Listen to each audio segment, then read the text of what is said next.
வணக்கம்.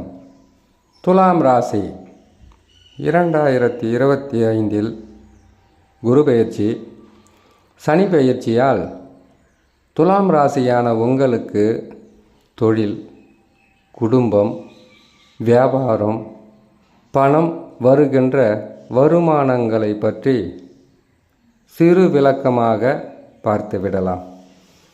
துலாம் ராசிக்காரர்களுக்கு சனி பகவான் பெயர்ச்சி பெறுவார்.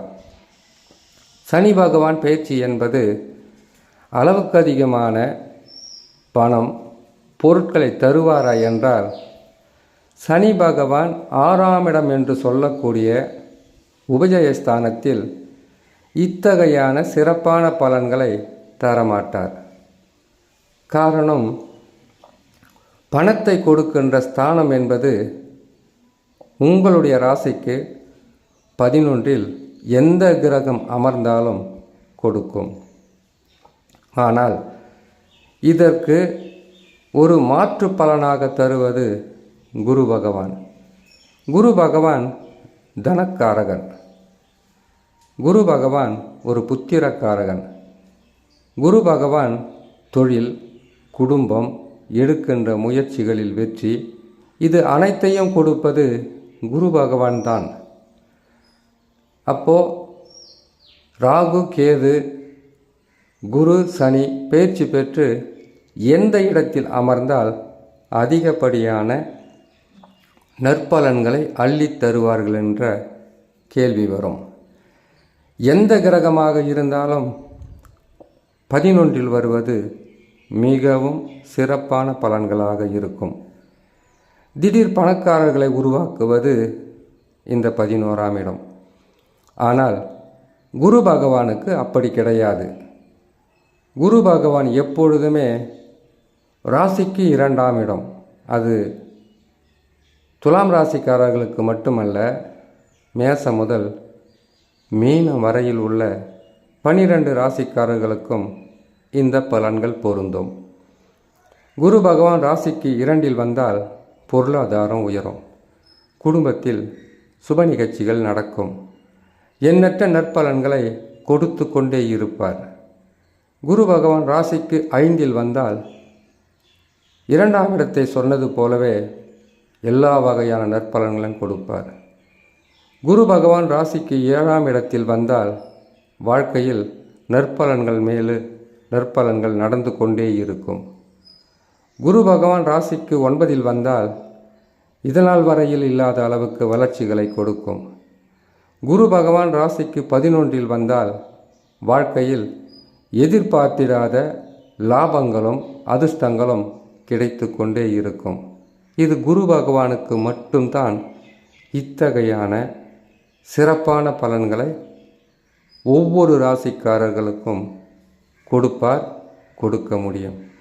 அதனால தான் நம்ம ஒரு ஜாதகம் பார்க்க போகிறோன்னு பார்த்தீங்களாக்கா, குரு பலம் இருக்கா வீடு கட்டு, குரு பலம் இருக்கா வீடு கட்டுவதற்குண்டான மனையை வாங்கலாம், குரு பலம் இருக்கா திருமணம் செய்யலாம், குரு பலம் இருக்கா புத்திர பாக்கியம் பெறலாம், குரு பலம் இருக்கா புதிய தொழில் தொடங்கலாம், குரு பலம் இருக்கா புதிதாக வியாபாரம் தொடங்கலாம், குரு பலம் இருக்கா நீங்கள் நினைச்சது செய்து சாதிக்கலாம். குரு பகவானுக்கு மட்டும்தான் இத்தகையான சிறப்பான பலன். அப்போது சனி பகவானும் ராகு கேதுவும் 3ஆம் இடத்திலும் 6ஆம் இடத்திலும் வர்றாங்களே, அது பெரிய லாபம் கிடையாதா? லாபம் கிடையாதுன்னு சொல்ல முடியாது. ஆனால் லாபங்களை அள்ளி கொடுக்கின்ற ஸ்தானம் இது கிடையாது. 3, 6 கிடையாது. 11 சொல்ல வேண்டிய அவசியமே கிடையாது. அனைத்து வகையான நற்பலன்களும் நாம் எதிர்பார்த்திடாத அளவுக்கு வெற்றிகளையும் தரக்கூடிய ஸ்தானமாக மாறிவிடும். இப்போது குரு பகவான் 9ஆம் இடத்திற்கு துலாம் ராசியான உங்களுக்கு வருவார். 9ஆம் இடத்தில் சென்ற ஆண்டுகளில் ஏற்பட்ட இழப்புக்களை, அதிகப்படியாக தொல்லைகளை அதிலிருந்து மீட்டு பொருளாதாரத்தில் உங்களுக்கு உயர்வும் வெற்றியும் லாபமும் அதிகப்படியான நற்பலன்களும் இதனால் வரையில் தடைகளாக இருந்ததை விலக்கி தடையற்ற மனிதர்களாக வாழ வைப்பார். எவ்வளவு நாளைக்கு வாழ வைப்பார்? குரு பகவான் பயிற்சி பெற்று ஒரு வருஷம் உங்களுக்கு தொல்லையை கொடுக்குறார், மறு வருஷம் நல்லதை கொடுக்குறார். 2025 நற்பலன்களை செய்வார். அதுக்கப்புறம் கெடு பலன்களை தான் தருவார். ஆனால் உங்கள் சொந்த ஜாதகம் பலமாக இருக்கணும். இது ஜாதக பலமாக இருக்கிறவங்களுக்கு பலன்கள் இரட்டிப்பாக கிடைத்து கொண்டே இருக்கும். அதில் எந்த விதமான மாற்றமும் இல்லை. ஜாதகமே சரியில்லாதவங்களுக்கு கூட நற்பலன்களை 9ஆம் இடத்தில் வந்தால் கட்டாயம் கொடுப்பார். எப்போவுமே நல்ல நேரம் என்பது நமக்காக காத்துக்கிட்டு இருக்காது, நாம் தான் அதற்காக காத்துக்கிட்டு இருக்கணும். துலாம் ராசிக்காரங்களுக்கு சொல்லக்கூடியது. இப்போது கடந்த ஆண்டுகளில் எவ்வளவு கஷ்டங்கள் அனுபவிச்சிங்களோ நீங்கள், அதற்குண்டான மிகப்பெரிய ஒரு நற்பலன்களை செய்கின்ற இடமாக இருக்கும் குரு பகவான் அமருவது. சரி, அவர் வந்தால் உங்களுக்கு இருக்கக்கூடிய கடன் பிரச்சனை தொல்லைகளிலிருந்து மீண்டு வரத்துக்கு வழியை பாருங்கள், நல்லது நடக்கும். சனி பகவானை பொறுத்தவரையில் 6ஆம் இடத்தில் லாபங்களை கொடுக்க மாட்டார். இதனால் வரையில் குறைஞ்சது ஒரு 5 வருஷம் 6 வருஷமாக உங்களுக்கு தொல்லைகளை கொடுத்து வந்த 6ஆம் இடம் என்பது என்ன? நோய், கடன், பகை, எதிர்ப்பு, ருண ரோக சத்ருஸ்தானம். இதனால் வரையில் நீங்கள் கடனாளிகளாக இருந்தால் அந்த கடனை முழுமையாக அடைப்பதற்கு சனி பகவான் உதவி செய்வார். அந்த உதவியை வச்சு நீங்கள் அதை தீர்த்துக்கணும். சனி பகவான் இதனால் வரையில் உங்களுக்கு நோய்களை கொடுத்திருந்தால் அதிலிருந்து மீண்டு வர வழி கொடுப்பார். சனி பகவான் இதனால் வரையில் செய்யும் தொழில் தடங்கல்கள், வீணான எதிரிகள், எதிர்ப்புக்கள், உழைப்புக்களை, அதிகப்படியான விரயங்களை கொடுத்திருந்தால் சொத்தில் பிரச்சனை, நிலத்தில் பிரச்சனை, வீட்டில் பிரச்சனை, வேலையில் பிரச்சனை, குடும்பத்தில் பிரச்சனை, கணவன் மனைவிக்குள் பிரச்சனை, சொந்த பந்தங்கிட்ட பிரச்சனை, அண்ணன் தம்பிங்கிட்ட பிரச்சனை, ஏன் ஒரு சிலருக்கு தசா சரியில்லாமல் இருந்தால் அரசாங்கத்தில் சில பிரச்சனைகள் வந்திருக்கலாம். அது இடம், நிலம், கொடுக்கல் வாங்கல், சின்ன வாய் தகராறு, கை தகராறு, இப்படியெல்லாம் இருக்கு இல்லையா? இதிலிருந்து முழுமையாக மீண்டு வருவதற்கு உண்டான வழியை கொடுப்பார் சனி பகவான். இது பொருளாதாரத்தை உயர்த்தக்கூடிய இடம் கிடையாது. ஆகையால் துலாம் ராசிக்காரங்களான நீங்கள் இந்த நல்ல நேரத்தை பயன்படுத்திக்கங்க.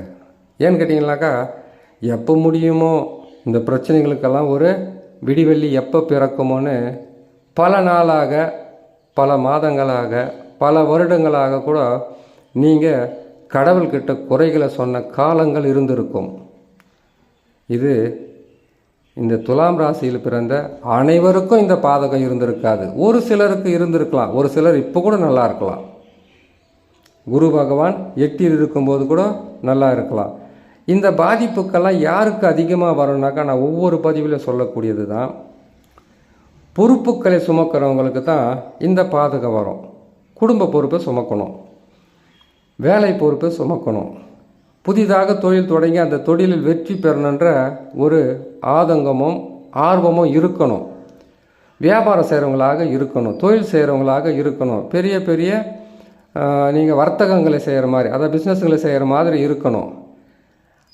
திருமணத்தை வீட்டில் இருக்கிறவங்களுக்கு குடும்ப தலைவன் அல்லது மூத்தவங்களாக இருந்தாக்கா திருமணம் செய்யணும். பிள்ளைங்களுக்கு இல்லை அக்கா தங்கச்சிங்களுக்கு செய்யணும், அண்ணனுக்கு செய்யணும், தம்பிக்கு செய்யணும், இல்லை வீடு கட்டணும், இல்லைன்னு கேட்டிங்கன்னாக்கா ஒரு இடத்த வாங்கணும், இல்லை நல்ல வேலையில் சேரணும், வெளிநாட்டுக்கு போகணும், புத்திர பாக்கியம் பெறணும், திருமணத்தை செய்து முடிக்கணும். இப்படியெல்லாம் ஒரு பொறுப்புக்களை மனசில் சுமையாக வைத்து கொண்டு நித்தமும் அந்த கவலையிலே வாடுறவங்களுக்கு சும்மாவே கொடுத்துட மாட்டார். நீங்கள் இப்போ கடினமாக உழைத்தா அது உழைக்கிறதுக்கு உண்டான வழியும் கொடுப்பார். அந்த உழைப்பால் உங்களுடைய நீண்ட நாளாக இருக்கக்கூடிய கனவுகள், பிரச்சனைகள் அனைத்தும் தீருவதற்குண்டான ஒரு நல்ல வழியை காட்டுவார். இதுதான் சனி பகவான். 6ஆம் இடத்தில் வந்த உடனே பணத்தை அள்ளி எல்லாம் கொடுக்க மாட்டார். ஏன்னு கேட்டிங்கனாக்கா இவ்வளவு நாளாக இருந்த பிரச்சனைகளிலிருந்து முழுமையாக மீண்டு வரலாம். அதாவது அதிகப்படியான லாபங்களை கொடுப்பதற்கு கேது பகவான் ராகு பகவான் கட்டாயமாக தருவாங்க. ஏன்னா கேது 11க்கு வரப்போகிறார். அந்த பதிவை தனியாக போடுறோம். கேது 11ஆம் இடத்திற்கு வரப்போகிறார். குரு பகவான் 9ஆம் இடத்தில் அமரப்போகிறார். சனி பகவான் 6ஆம் இடத்தில் இருக்கும்போது இந்த மாதிரி நற்பலன்களை செய்வார். ஏன்னு கேட்டிங்கனாக்கா இது வரைக்கும் பிரச்சனைகளையே கொடுத்து வந்த யாராக இருந்தாலும் அந்த பிரச்சனையிலிருந்து தீர்வதற்குண்டான வழியாக இருக்கும். நான் தான் சொல்லிட்டேன், நோய் கடன் பகை எதிர்ப்பு இது எதுவாக இருந்தாலும் வேருடன் அறுபட்டு உங்களை விட்டு விலகும். ஆனால் கடினமாக உழைக்க வேண்டியதாக இருக்கும். உழைங்க. இது இந்த காலகட்டம் என்பது நீங்கள் உழைச்சா தான் உங்களுக்கு இருக்கக்கூடிய பல நாள் தலைவலியிலிருந்து வெளியில் வர முடியும். இப்போ உழைச்சிங்கன்னாக்கா அடுத்தது வரக்கூடிய கெட்ட இடங்களுக்கு சனி பகவான் வந்தார்னா நீங்கள் நிம்மதியாக இருக்கலாம், அவ்வளவு தொல்லை இருக்காது. ஆனால் 4 கிரகங்களும் நல்ல நிலையில் அமரப்போகுது. இது அதிர்ஷ்டம். இந்த அதிர்ஷ்டத்தை பயன்படுத்தி உங்களுடைய பிரச்சனைகளை தீர்த்துட்டு வாழ்க்கையில் நிம்மதியாக உட்காந்து. ஏன்னு கேட்டிங்கனாக்கா நல்லது நடக்குதுன்னு சொல்லும் போதே நீங்கள் உணரணும் அடுத்தது கெட்டது தான். இதை நீங்கள் உணர்ந்தே ஆகணும். ஏன்னு கேட்டிங்கனாக்கா நிறைய பேர் நல்லது நடக்கும்போது சந்தோஷப்படுவாங்க. எப்போ கெட்டது அதிகமாக நடக்குதோ அடுத்தது நல்லதாகத்தான் இருக்குன்றதை நீங்கள் நம்பணும். தசா நல்லா இருக்கிறவங்களுக்கு இன்னும் அதிகமாக நடக்கும். சரி, இது சின்ன சின்ன வயசில் இருக்கிறவங்களுக்கெல்லாம் இது பெருசாக நன்மைகளை தராது. ஏன்னு கேட்டிங்கனாக்கா திருமணம் ஆகாதவங்களுக்கு பெரிய யோகமாக இருந்ததுன்னா வேலையில் அவங்களுக்கு நல்ல வருமானம் வரும். கூட இருக்கிறவங்க அன்பு பாசத்தில் இருப்பாங்க. குடும்பத்தில் இருக்கிறவங்ககிட்ட நல்ல பேர் இருக்கும். பொறுப்புக்களை சுமக்கணும். நீண்ட நாளாகவே இது நடந்தால் போதுமே நினைக்கிறாங்க பார்த்தீங்களா, அவங்களுக்கெல்லாம் வழிகாட்டுவார். ஜாதகமே சரியில்லாமல் இருந்தாலும் இந்த நேரம் நல்ல நேரம் தான். இந்த நல்ல நேரத்தை நீங்கள் பயன்படுத்திக்கிங்க, தவற விடாதீங்க. சரி, தசா சரியில்லை, சனி பகவானும் குரு பகவானும் நல்லது செய்வாங்களா? கட்டாயமாக செய்வாங்க. ஆனால் தசா சரியில்லாதவங்க தான் நிறைய கஷ்டப்பட்டுருப்பீங்க. அந்த கஷ்டங்களை தீர்ப்பதற்கு கடினமாக உழைங்க. அந்த நல்ல காலத்தில் நீங்கள் நினச்சது நடக்கும்.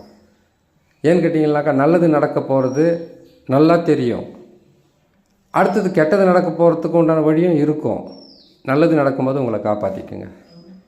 அதனால் குரு சனி 2 பேரும் பயிற்சியாவது உங்கள் வாழ்க்கையில் இதுநாள் வரையில் இருந்த தொல்லைகளிலிருந்து பிரச்சனைகளிலிருந்து காப்பாற்றுவதற்கு வருவது சனி பகவான்.